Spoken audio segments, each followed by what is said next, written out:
नमस्कार, मैं हूं विनय सिंह। आपका बहुत बहुत स्वागत है। स्थानीयता नीति को लेकर कई प्रकार की चीज़ें सामने हैं कि अब आगे क्या होगा।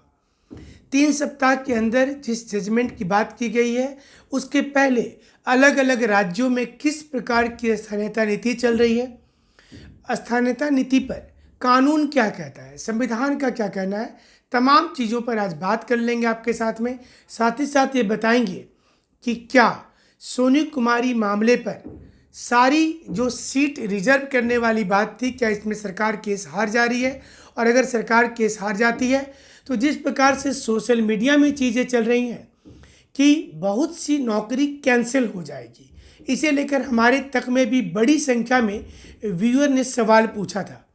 हम आपको ये बता दें कि अलग अलग सोशल मीडिया में क्या कुछ चल रहा है, इससे बहुत ज़्यादा सरोकार नहीं रखना है। हाईकोर्ट में जब सुनवाई हो रही थी तो किसी भी नौकरी के संबंध में यह नहीं बोला गया कि इसकी मान्यता चली जाएगी, यह नौकरी अब समाप्त हो जाएगी, कुछ नौकरी ही बचेगी। ये निराधार बातें हैं और इसके लिए आप परेशान ना हो। साथ ही साथ आपको हम एक रिक्वेस्ट भी करेंगे कि लगातार हमारे फ़ोन पर आप फ़ोन ना करें, फ़ोन नंबर पर, क्योंकि हमारी लगातार क्लासेस चलते रहती हैं ऑनलाइन। जो भी जानकारी होती है 11 बजे के शो में हम प्रतिदिन आपको दे देते हैं। जो स्टूडेंट विशेष जानकारी जानना चाहते हैं जो वीडियो में नहीं रहती है, उसके लिए आप व्हाट्सएप मैसेज करेंगे।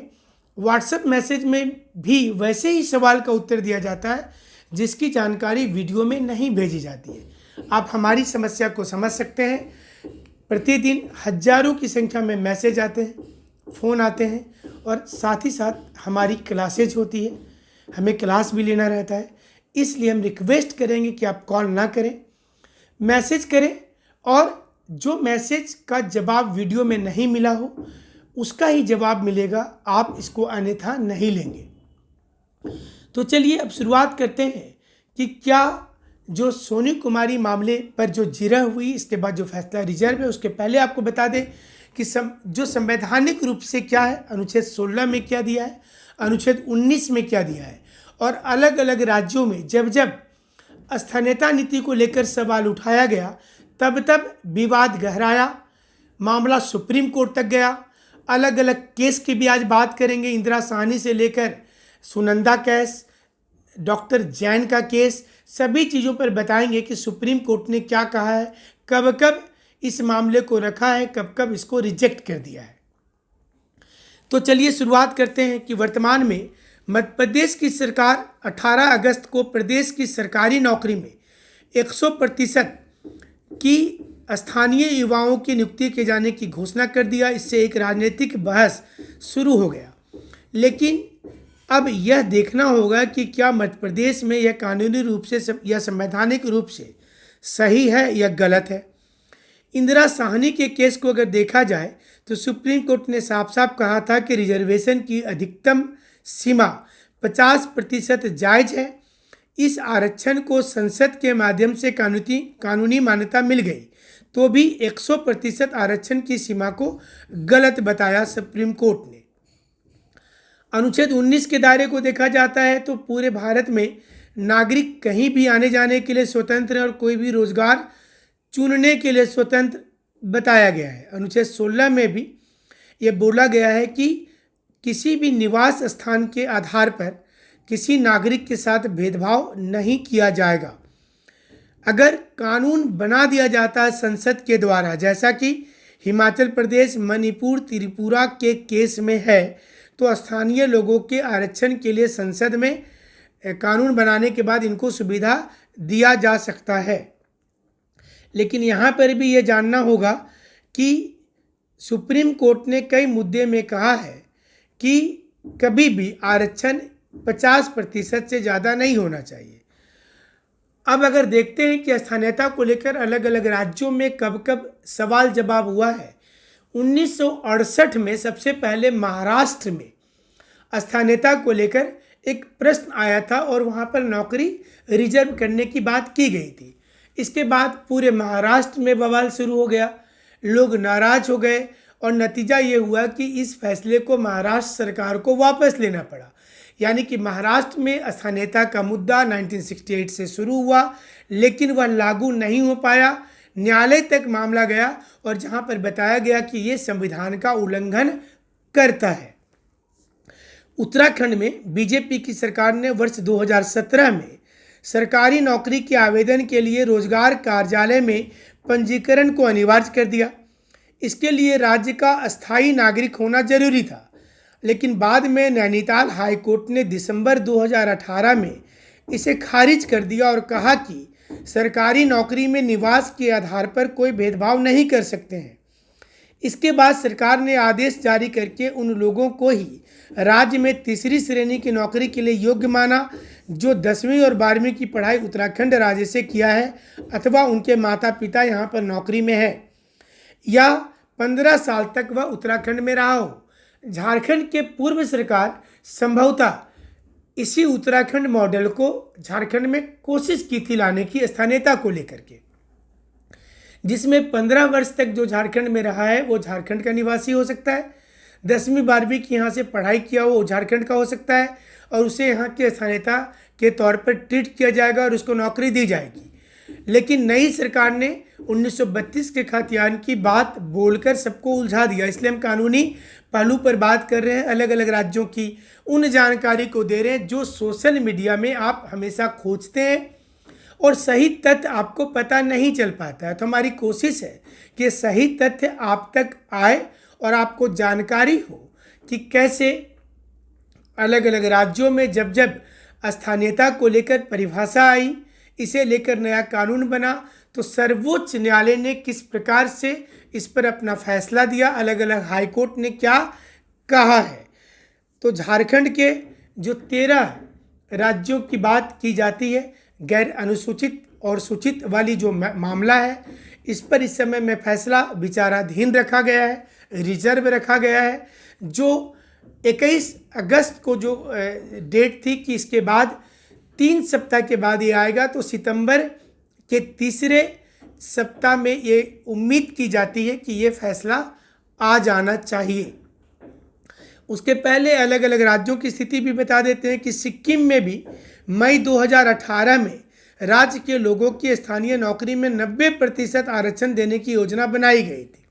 सिक्किम में 90% आरक्षण की योजना बनाई गई थी, लेकिन बाद में इस कानून को खारिज कर दिया गया। ये कहा गया कि ये असंवैधानिक है और ऐसी कोई भी मामला भारत में किसी राज्य के द्वारा नहीं बोला गया है, तो इसे भी खारिज कर दिया गया। अब आपको बता दें कि डॉक्टर प्रदीप जैन के मामले में 1984 में दिल्ली का मामला था, जिसमें वहाँ के मूल निवासी के लिए एक निश्चित अवधि तक राज्य में रहने के पढ़ाई करने वाले को ही एडमिशन दिया जाएगा। प्रदीप जैन के मामले में सुप्रीम कोर्ट में justice PN Bhagwati, AN Sen, justice Raghunath Mishra ने कहा कि यह देखने से ही असंवैधानिक लगता है कि किसी क्षेत्र में निवास करने वाले लोगों को ही वहां पर MBBS और बाकी कोर्स करने की दाखिला देने की अनुमति दी जाती है। तो यहाँ भी साफ तौर पर इसे स्पष्ट कर दिया गया कि ये असंवैधानिक है। इसी प्रकार से आंध्र प्रदेश का 1995 का एक मामला था, जहां पर तेलुगु भाषा के लोगों को 5% अतिरिक्त वेटेज देने का मामला आया था। ये मामला भी सुप्रीम कोर्ट में गया, जिसमें सुनंदा रेड्डी के मामले में जस्टिस कुलदीप सिंह की बेंच ने कहा कि प्रदीप जैन के मामले में सुप्रीम कोर्ट के दृष्टिकोण को आधार बनाया जाए और इसे खारिज किया जाए कि किसी भाषा के लिए वेटेज देना ये गलत है और ये असंवैधानिक प्रतीत होता है। राजस्थान में भी वर्ष 2002 में सरकारी अध्यापक की भर्ती हो रही थी, जिसमें राज्य ग्रामीण क्षेत्र के लोगों को वरीयता देने का नियम बनाया गया था। स्थानीयता के आधार पर लोगों को वरीयता देने के मामले में जब न्यायालय में चुनौती दिया गया, तो सुप्रीम कोर्ट में जस्टिस DP महापात्रा की बेंच ने राज्य सरकार को काफ़ी फटकार लगाते हुए इस मामले को रद्द कर दिया और कहा कि यह संवैधानिक है। इस प्रकार से अनुच्छेद 16 का और अनुच्छेद 19 का उल्लंघन होता है, जिसमें सिर्फ जन्म के आधार पर भेदभाव आप नहीं कर सकते। अब सवाल ये उठता है कि हमारे संविधान का नियम क्या है अनुच्छेद 16 क्या कहता है? अनुच्छेद 16 साफ तौर पर कहता है कि जाति, धर्म और लिंग के आधार पर सरकारी नौकरी में आप किसी प्रकार का भेदभाव नहीं कर सकते हैं। लेकिन अगर राज्य को ऐसा लगता है कि कोई जाति कहीं पिछड़ी हुई है तो उसके लिए विशेष कानून बनाएंगे। क्या विशेष कानून में 100% रिजर्वेशन आ सकता है? ये बड़ा सवाल है और इसे लेकर ही जद्दोजहद झारखंड में हो रहा है। लेकिन मामला उच्च न्यायालय में चले जाने के बाद सारी नौकरी यहाँ पर रुक गई और अब ये स्टूडेंट परेशान है। खास करके पंचायत सचिव के अभ्यर्थी काफ़ी परेशान है। वे हमें कॉल भी बड़ी संख्या में करते हैं, जिसके लिए हमने शुरू में कहा कि हमारी भी बहुत व्यस्तता होती है तो हम कॉल पर बात नहीं कर पाते। आप हमसे मैसेज में जो मैसेज करते हैं जिसका जवाब वीडियो के माध्यम से नहीं मिल पाता है, वह हम मैसेज के माध्यम से हमारी टीम आपको दे देती है। अब आपको ये जानकारी दे दें कि स्थानीयता को लेकर 100% रिजर्वेशन की जो बात अलग अलग डिस्ट्रिक्ट में की गई थी, इस पर जब तक उच्च न्यायालय का फैसला नहीं आता है बोलना मुश्किल होगा। हमने आपको कई राज्यों की रूपरेखा बताई, संविधान के बारे में जो विशेषज्ञ की राय है उसको हमने सिर्फ बताया, राय विशेषज्ञ की होती है। अब साथ में ये आपको जानकारी दे दें कि झारखंड में अगर सोनी कुमारी के पक्ष में फैसला चला जाता है तो क्या होगा।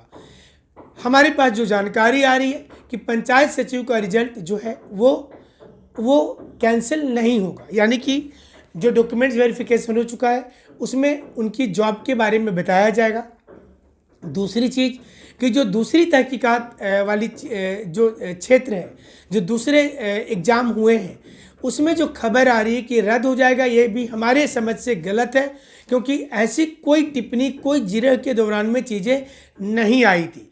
तो कई लोग मैसेज करते हैं कि सर यूट्यूब पर बहुत से लोगों ने ऐसा बोला है, तो चूँकि अब दूसरे लोग बोले हैं तो उनके ऊपर हम टिप्पणी नहीं कर सकते हैं। लेकिन जो हम तक जानकारी है कि ऐसा कुछ भी अभी फ़िलहाल इस रूप में सामने नहीं आया है। लोग अपने इच्छा से एक संभावना व्यक्त आप भी कर सकते हैं, दूसरे लोग भी वैसी चीज़ को कर रहे हैं। क्या जेटेट की नई नियुक्ति आएगी? चूँकि नई शिक्षा नीति आई है जिसमें सीटेट 2 बार होगा, तो अब झारखंड सरकार अगर ये रिक्वेस्ट करती है कि हम लोग अपना अलग से टेट लेंगे तब ये संभव होगा।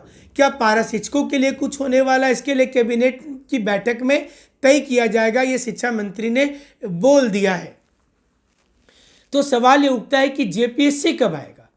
6ठी जेपीएससी के लगभग सभी डिपार्टमेंट की ज्वाइनिंग हो गई है।